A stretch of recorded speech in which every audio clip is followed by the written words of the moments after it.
I'm Byron Johnson II, originally from New Orleans, Louisiana, and I am an actor, former college athlete, football player, wide receiver. I was, I think, 6. I was playing basketball. I was terrible. Really, I think I played basketball for like a year, and I was kind of always like an athletically built kid, but I didn't really like grow up in athletics like that. And so more with football, it kind of came by just playing at recess. You know, my friends were playing and stuff, and so I went to like a certain school uptown New Orleans. After that, I just started playing and I liked it, and so I asked my mom if I could play, and then, you know, I started playing, and then from there, that was kind of what I got introduced to and have been doing it since. I'm still surprised she said yeah, because even when I was in college, she didn't like me getting hit. Man, New Orleans. So, you know, grew up, my whole family is pretty much from Louisiana. Grew up in New Orleans. We all were in the same city growing up. It was my mom, my dad, and I have a younger sister, 2 years younger. And, you know, we grew up there, Mardi Gras. I'm a huge Saints fan, sorry.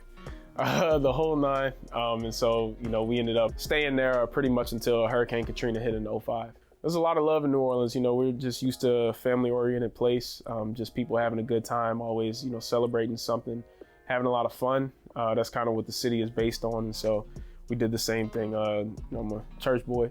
So, you know, grew up in a real close-knit Southern family. So that's kind of my upbringing. But we moved to the Baton Rouge area after Katrina in 2005.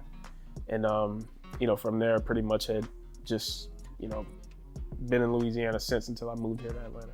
Katrina, I think for me, taught me not to be so materialistic. I think just because at a young age when, you know, you kind of have like life as you know it, the house that you may have, the cars, all that type of stuff. And then, you know, it kind of gets taken away like that. It did make me a lot less materialistic because you can get all of that back. You know, we got another house, you know, we got other cars, all that type of stuff. And then, what's crazy is the year after that, both of my biological grandfathers and my dad passed. I think it gave me an outlook on life to just really cherish the people that I have in my life. And as far as just the material things, you know, you can always get that stuff back. So it did make me a lot more humble and just, you know, kind of focused on purpose.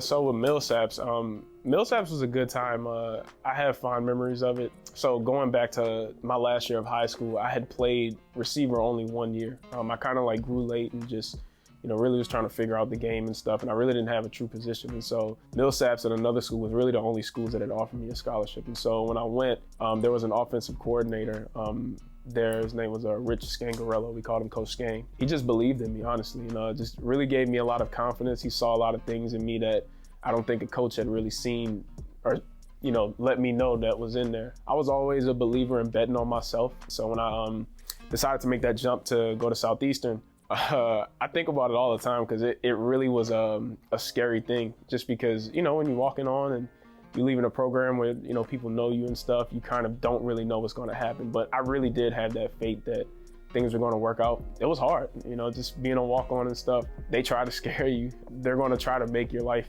in the sense of living hell, which in some ways they tried, but I really did. I really just did believe in myself and really just trusted that the process would work out for me. And what's crazy is, you know, I knew a lot of guys who did walk on after that, and seeing the favor that, you know, I had in that position, it did show me that, you know, God was really looking out for me during that time. But it also allowed me to just know that I was tough enough to kind of fight through for the things that I really, really wanted. And if I had the will to really just work through whatever just to get to that place, I knew I could do it. You know, for me, it really was just going as hard as I possibly could every single day. And I really, really, really like tried to make that just my MO. You know, nobody was going to outwork me. Might not be the most talented guy, might not be, you know, the 5-star recruiter or anything like that, but there was not going to be a person on the team, starter or not, that was going to outwork me. That was my thing. I think we all have to kind of find something that makes us special and makes us tick. And I had to accept that that was it for me. Weight room, field, practice field, game, whatever. I was always going to make sure I, you know, put my all into it. So we had played UCA, Central Arkansas, and we were playing Sam Houston State the next week. They were like number 2 or something in the country. I just remember the game was going to be on ESPN. It was like a really big game. I didn't play like particularly well the week before. I had like some good plays, some bad plays, but I was playing. And I remember I had called a buddy of mine, my boy Chris King, and who's one of my best friends to this day. And I had pretty much told him like I was gonna quit. The ups and downs of kind of, being on walk-on and not feeling appreciated and stuff. And it really just started getting to me for like the past like month or two. I remember during that time, man, he really just told me, he was just like, bro, like stay with it. I'd already transferred. And, it's just like, maybe I'll transfer, maybe I'll quit, whatever. And he was just like, bro, like you never know what God has for you. You just got to stick with it. And so, kid you not, I didn't think my coach knew my name. I walked into a special teams meeting and he was like, is Byron in there? And I'm like kind of looking like, I thought it was like grades or something like that. But he was like, yeah, bring him in my office. And so when he did, my receivers coach was in there and literally he sat me down and he was just like, hey man, I want you to know we're gonna put you on scholarship in January. Is that cool? I was like, oh snap. And I kind of like had this like internal moment where I was just like, God, I was about to quit like 16 hours ago, So it did let me know that all the hard work that I had put in definitely came, to fruition, and still more things happened past that, which was even cooler to see, God kind of exceed my expectations. I would say, one, make sure you're doing it for you. I think we can get very caught up in trying to prove people wrong. And I think sometimes that fuel is needed, but just make sure the fuel isn't misdirected.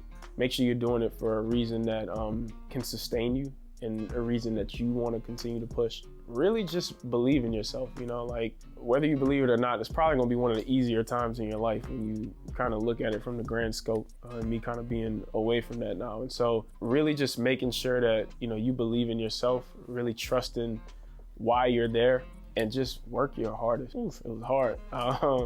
I didn't know how to really diversify, I guess. Like if the NFL was what I wanted, then that was what I was focused on. When it didn't happen, it was a really tough transition. I do remember it being hard times, but I think these are definitely the times where I learned a lot about myself, how mentally tough I was. And I think, mental toughness to me, and I've learned this over time, mental toughness is not breaking down, it's not staying down, because you're gonna break. Like it's gonna be times where, you kind of gonna be feeling like it's overwhelming or you feel like it's a lot. But, I just had a friend of mine, we were talking about something and she always says, you can lay down, just don't unpack there. Oh, wow. So it was a few years after I was playing football and, was just working, trying to figure things out. I was going to see Black Panther with my cousin, really kind of random thing. And when I went to see it, I kind of saw like the impact that it was making and people, just how they were really affected by the movie. And it kind of felt like God was pricking me to try something new, but I really didn't think it was acting. Well, long story short,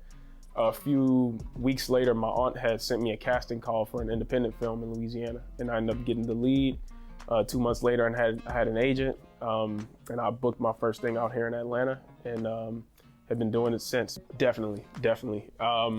I think just because I understand just work ethic, period. I really look at like my foundation in football as being like probably the one reason why I know I'm excelling and can excel at this, just because it's given me a really great foundation and just, working for something and kind of like really just like building like just your habits and discipline and all that type of stuff. I don't think sometimes as athletes, we really understand like the advantage we're getting in life. Sometimes we're focused on like, maybe the league or getting a scholarship, all that type of stuff. And I know we hear our coaches say this all the time when we're in high school. It's just like, you're gonna use these lessons and stuff. We be kind of rolling our eyes, but like it really does matter so much more. So for me, yeah, in acting has helped me a lot. It really has. What's harder, learning a playbook or learning a script?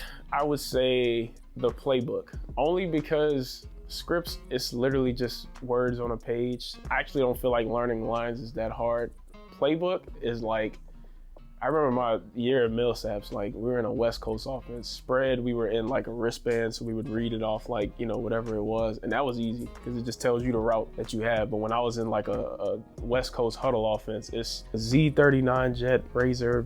And it's like, you got to know what applies to you. And a lot of times I used to like ask the quarterback what I had, because I didn't know. So yeah, learning the playbook, I would say.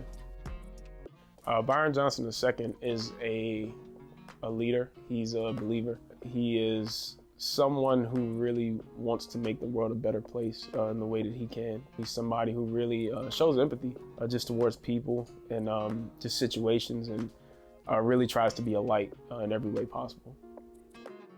I think I found my purpose a long time ago. I think the platforms in which you get to do it are the paths that we travel. I think my purpose is to lead, motivate, and inspire. but I was doing it as a football player, you know, and now I'm doing it as an actor. I've done it as a coach. I've seen myself do the same thing in multiple ways. I think it's just the platforms that you get to do it. And so I believe that's my purpose.